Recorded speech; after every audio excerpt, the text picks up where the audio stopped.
ချိန်ကဖို့ရေရေချမ်းတဲ့နှစ်ထောင်ကိုခုနိုင်မှာရခဝေတာပရာဟိတသောစတိထောင်လာမိတ္တမမအလုံးသားနဲ့ကရုဏာတရာရှေရှုတမနာကြာပိုင်ခေကြောင့်ပဒါနစရာရဖရာဘာပညာမွေပြီးတိုက်ကျွေးခါလီရာဒီစဝန္ဒချောပရာနဲ့တပင်များလေးပါလာစီရထိတ်မှမလို့စံတော်မွေးစတော်ရမီ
ဆုံးချိန်ကဖို့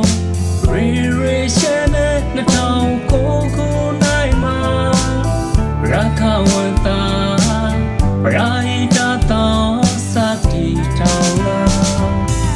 အဘိဓသမီရိုးပေါ်မှာစေတနာအတပရာကိုဖေရှာကအနိုင်နာဒုတရဒုတကောင်လန်ပရာလို့တွန်တော်ဆုံးမလာme